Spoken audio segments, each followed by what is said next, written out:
Arthur Rimbaud was a French poet who pioneered symbolism and wrote his major works between the age of 16 and 21. His personal life was all about sex, drugs, violence, and a lot of "screw this, I'm out."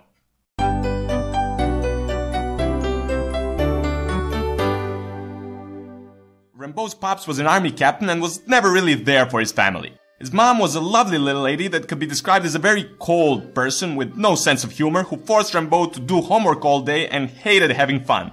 Arthur once cheerfully nicknamed her Mouth of Darkness. Rimbaud was forced by his mom to memorize 100 lines of Latin verse and she wouldn't let him eat if he made a mistake. In school, Rimbaud was that guy who knew the most but was going to be bitchy about it. At the age of 9, while the other kids were running behind an ice cream truck, Rimbaud wrote a 700-word essay objecting to having to study in Latin.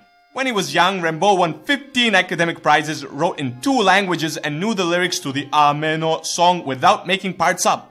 In 1870, when the Franco-Prussian War broke out, cometh the time of the very first worldwide famous Rimbaudian screwthicism. Wait, stop. Before you write in the comments, a Rimbaudian screwthicism is not a real thing. Your channel is bad and I wish you to end up like Sean Bean in every movie ever. We admit, we made it up.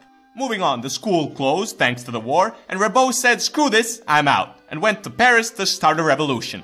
As a true Sex Pistols fan, Rimbaud couldn't be a punk with a mohawk and follow the system.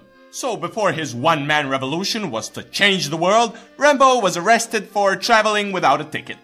A year later, Rimbaud met Paul Verlaine, another poet who was 10 years older than him. At this time, Rimbaud was really not a guy you'd want to hang around. He was drinking, stealing, and was hitting on people on purpose. Almost no one liked Rimbaud, but Verlaine was attracted to this classic bad boy behavior and managed to forget that he had a wife and a son. Rimbaud taught him the "screw this, I'm out" method, and the two of them went off to live together. Their life was a thing of sex, drugs, alcohol, and violence. Rimbaud's poems are so freaky and weird. Everything's a metaphor, and every word has more than 3 meanings, and there are a lot of "what on God's earth is yawn about" moments. Rimbaud himself was one of those freaky and weird poets who liked to derange his senses so that he could write better. Both he and Verlaine used absinthe and hashish, exposed themselves to physical pain and fasting. They would try to get hallucinations for that perfect verse. It was really freaky and weird. Verlaine himself was often violent when drunk. On one of many occasions, he took a gun and shot twice, once hitting Rimbaud and ending their 1-year honeymoon. Rimbaud said "screw this, I'm out" to both Verlaine and writing poems and enlisted in the Dutch colonial army. 4 months later, he was in Java, Indonesia and was told that deserters would be executed.